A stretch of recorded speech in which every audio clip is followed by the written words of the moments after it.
Oh, you're gonna love this one. Get comfy, let your thoughts wander, and when you're ready, baby, dream of a new life. Unleashed Desire by Catherine Serafina. Chapter 4. Becoming Alicia. The necklace felt heavier than I expected. Not physically. Physically it was light, just a delicate chain warm from the heat of my skin. But as I stood in the bathroom, staring at my reflection, it felt like I was holding a fuse and the match had already been struck. Donna leaned against the doorframe, arms crossed, watching. She said nothing. I wanted to say something, maybe make a joke, maybe ask her not to stare, but the words wouldn't come. My chest was too tight. 12 hours. That's all it would be. I took a breath, closed my eyes, and slipped the chain over my head.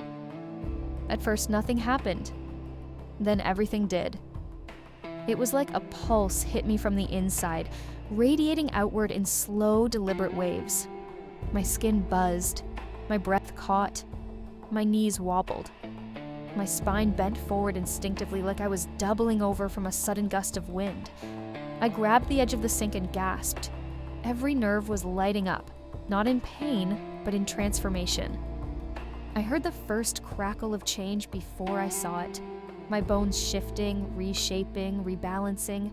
My chest expanded outward, not with air, but with mass. Breasts, full, round, and undeniably real, growing steadily and pulling against my frame with a gentle, disorienting sway. I felt them settle and shift when I moved, throwing off my balance just enough to remind me they were there. My hips pushed outward, curving gently into a wider arc. My waist cinched tight, pulling in as if an invisible corset were being laced beneath my skin. My thighs softened, thickened, touched at the center. The fabric of my boxers strained, then shifted into something finer, silkier. I didn't need a mirror to know they'd changed. My shoulders narrowed, my arms slimmed, my hands shrank before my eyes. Fingers shorter, more tapered, the bones more elegant. My face tingled, then stretched, cheeks lifting, jawline narrowing, lips plumping, nose smoothing. My eyes didn't change in color, but they did in shape. Wider, rounder, framed by suddenly longer lashes. Then the hair. God, the hair. It poured down like a waterfall, rushing over my shoulders, my back, tickling my neck and collarbones, thick, wavy, and just a little wild. A lock brushed my cheek and I instinctively tucked it behind my ear and gasped again at the shape of my ear, smaller and more delicate than before. I stood up straighter, or tried to. The new center of gravity threw me off. I was tiny, lighter, softer. My chest rose and fell rapidly, not from fear but from the overwhelming rush of sensation.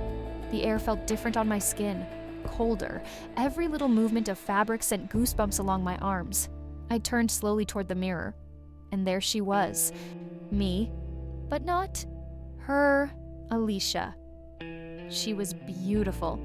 Big eyes, soft lips, delicate nose, thick lashes, warm skin with a subtle glow, curvy, undeniably so, hips that flared out in a smooth, dramatic line, full breasts rising gently with each breath, toned legs beneath a shapely frame, hair that spilled down past her chest, thick and tousled like she'd just woken from a dream. Nobody would ever think she had been a man, not even me. Her body, my body now, was undeniably female, and not just female, but the kind that turned heads, the kind of beauty that made people glance twice. There was an unmissable magnetism in the mirror, soft, sensuous, graceful.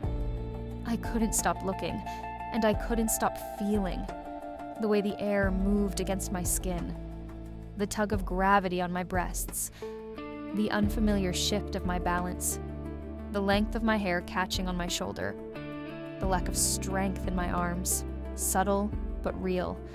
Nothing was weak, but I knew in an instant I couldn't lift a heavy box or hold my own in a push. Everything had changed.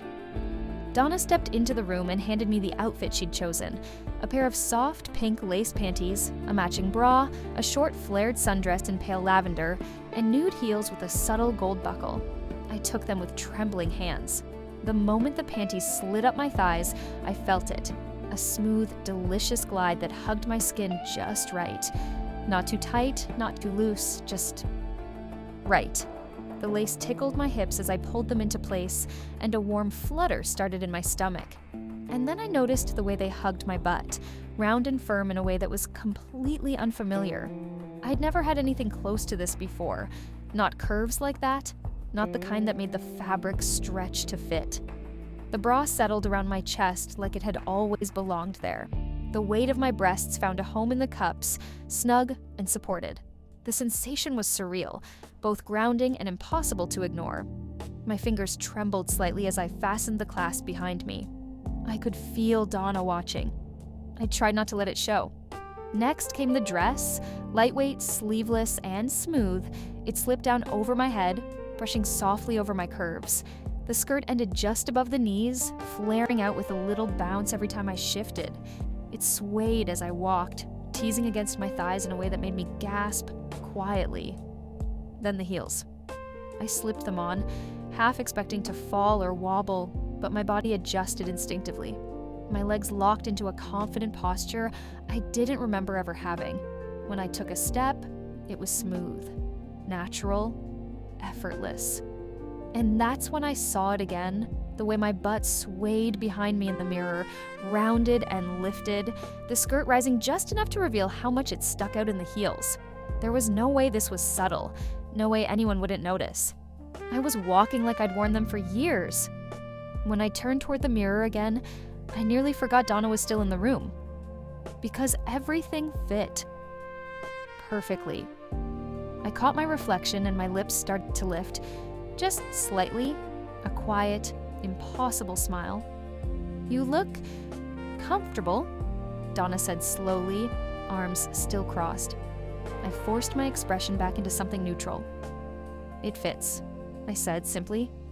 She tilted her head.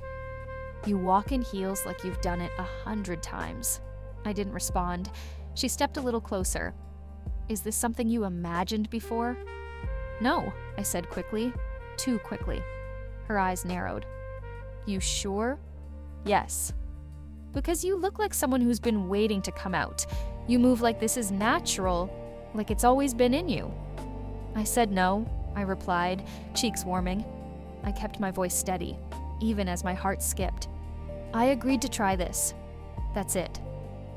Donna studied me. "You chose a name without hesitation. You slipped into that body like it was yours." "It's not." "Feels like it is." "And what about you?" I snapped. "You were practically glowing as Dale at the bar, flirting, laughing, dancing like you were born for it. Maybe you've got something you've been hiding too." Donna blinked. I immediately looked down. "Sorry, I didn't mean that. Maybe it's just the necklace. Maybe it helps you adjust, makes you fit." There was a beat of silence. I didn't lift my head. I could feel the heat rising in my face. Not anger, not shame. Something scarier. Because inside under the denial was a quiet truth. I did feel right. Too right.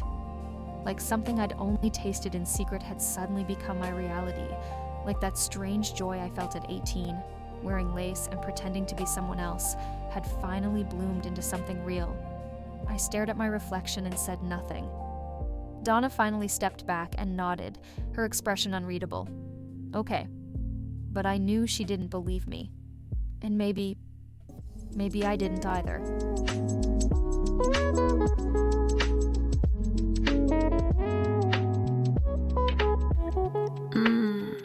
Did that leave you wanting more?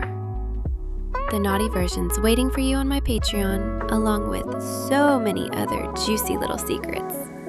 Go on, baby. You know where to find me.